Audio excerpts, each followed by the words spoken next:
Hi, I'm Kelly Thomas. Welcome to Ingenious Baby. Every week I'll interview leading experts to help you help your child reach their full potential so that your child can become all that they were born to be. Welcome to Ingenious Baby. Today we're here with Marichu Seitun, an Argentine psychologist and author of parenting books, and her daughter Sofia Chas, an author of books for children.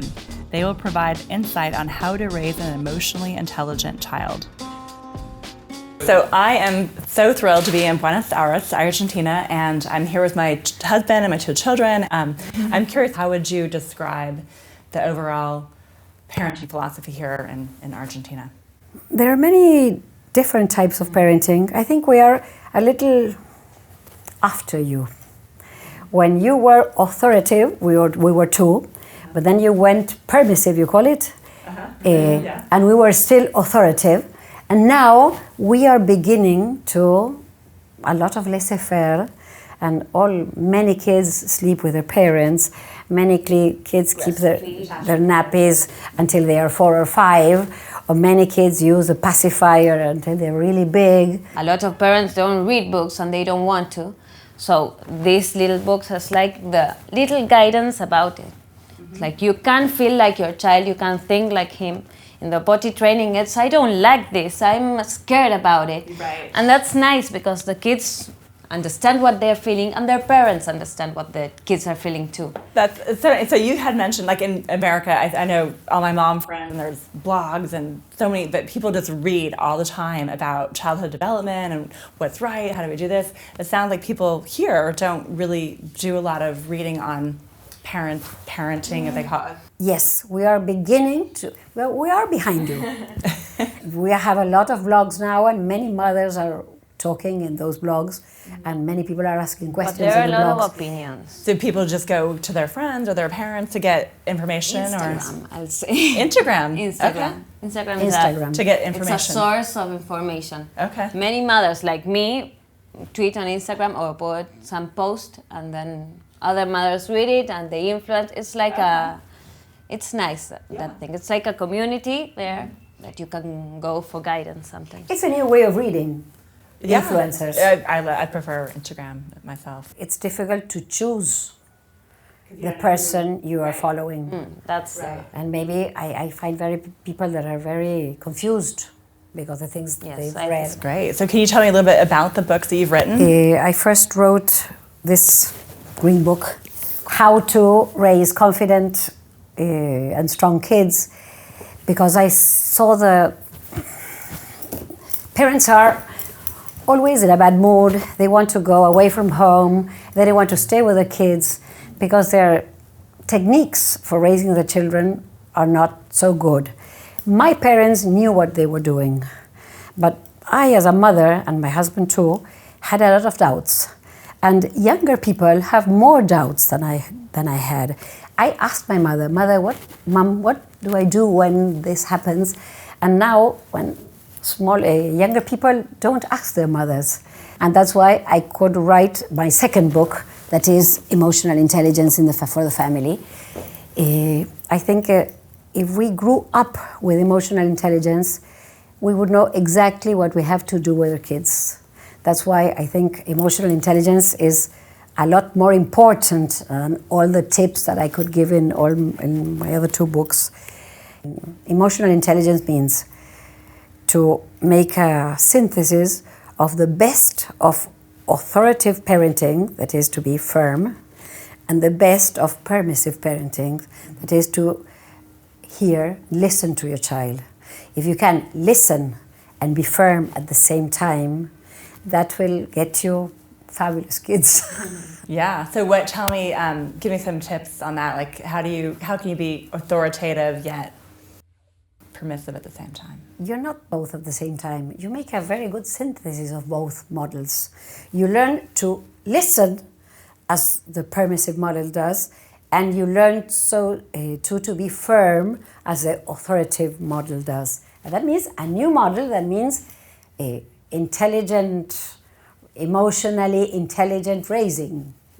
It's like you have to understand what they're feeling and have them and help them cope with that. and also you have to limit their actions.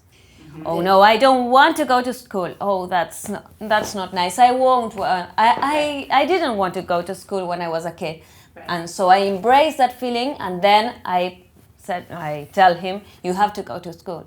That's what we have to do. But I understand you, and that's the way you do it. There's a big difference in the result and the way we talk when we first listen to the kid, because when you listen to him, maybe you will tell him, yes, you have to go to the bathroom, or maybe, yes, you have to go to school, but I won't be mad.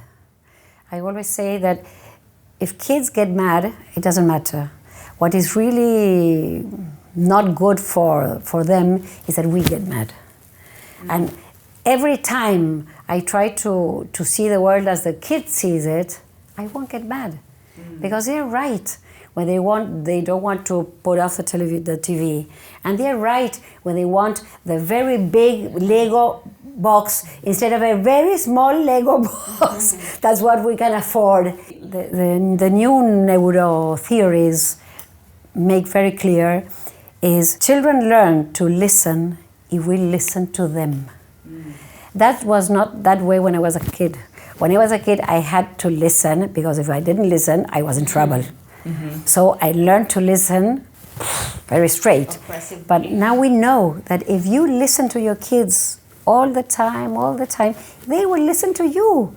And that's magic, pure magic. And you get a lot less angry. No, and the other thing that's important is that they are good so they can learn good. If they are happy and confident and in a good mood and she had a good morning with her parents, then they're at school and they're learning because they're not thinking about the things that they're worried about. And that's the thing that matters the most. Yeah. To be happy. What do you think is the number one concern that Argentine parents have? I think it's discipline. They don't want to be concerned about that. But as they don't take care of the problem, when the problem gets big, they are really concerned and they come to see me. How can I solve this problem? My kid won't go to bed. What do you think are the biggest mistakes that parents make here? The majority would be permissiveness. But there's quite a big group too that's still doing things to Authoritative. Authoritative. Yes. Both. So no, you need to be somewhere in the middle. It's logical. One was a reaction to the other one, and now we have to go back to the middle. The middle is a very good middle. I also wanted to talk a little bit about how the children are raised here. I'm curious, for example, in America, here everyone goes out to dinner at 9 or 10 o'clock. My husband's cousins said, oh, why don't you and your kids come over at 9 for dinner? Like, my kids are 3 and 4 years old. I'm like, well, my kids are usually in bed. But for them, it was like a normal thing. So I didn't know how people handled sleep, because I think it's so important. But I don't know how the babies are actually getting the sleep and when. And now, what's different, really different here, is that I think we have more emphasis in being happy, doing things we like. I think parents go out more, we do more things at night, but we have help here. Many people can afford having help at night. Okay. And so parents can go out and kids go to bed. Sleeping. Yeah. Babysitters sleep at home, or we can call a babysitter easily. It's not so expensive as it is for you. So parents sleep really little because they want to be free and happy, and they go out a lot. Enjoy life. That's true. true. Baby at home and then wake up when they wake up. Kids stay at home. You won't see kids. Well, no, yes, now because we're on holidays, but usually you don't see kids by night in the restaurants. I'm curious your stance on technology and how kids are using technology, especially at a really early age here. Yes. A lot. I think we are in love with we adults are in love with technology, and we are resulting very bad models for our kids, and I am seeing mothers that don't pay attention to the kids because they are with their telephone in their hands, and I'm worried about it. I don't think it's only in Argentina. Maybe it's Oh, worldwide. worldwide. I've seen But it. really, it worries me because When we don't have guidance here, and that's the point, because you have a lot of theories and things that you have studied there in the United States. Here, it's like everyone does whatever everyone wants. Oh, really? I set the television free for my kid, and he wants to do whatever he wants to do. So that's the point. We don't put limits, and so they are all the time watching TV because it's what they want and because they see us do it. So So the real little, even under 3 years old, have the phones and. they don't have it of their own, but the they parents give it to give parents it like and a watching pacifier. it's a new pacifier. It is. It's You like would it's a expect it free pacifier. babysitter. I feel like a lot of parents, like you were saying, people aren't trying. You know, that you need to. It's harder not to give it to them. It's easier to give it to Yeah. them, but it's harder. When you don't give it to them, you help them in many other ways. You have to solve problems in different ways. And it's very important that they learn to solve problems in many different ways, not only with, here's a pacifier. Relationship, the human relationship. The bond between us, it's true. We were today all day with our phones doing things because we had to work, but it was. Yeah. I saw us and I was like, why? Yeah. We're a mother and a daughter and we could talk about other things. And we were like answering questions and doing things on internet. And Yeah. It was. It is changing, but it's not enough years have passed so that we can know what will happen with these kids when they grow up. They haven't grown up yet. Where can people go for more information on some of your research and books? Yes, we have our books as ebooks in Spanish for the moment. Instagram, Marichu Seitun, Cuentos para Crecer, is the The other Instagram of the stories. Facebook too. And a web page too. Great. Well, thank you so much for coming and giving insight. I think it's just really fascinating to just talk to people all over the world about views on parenting and what they're doing, what works, and. Thank you for calling us. Yeah, of course. Yeah. So great. Really happy. Thank you.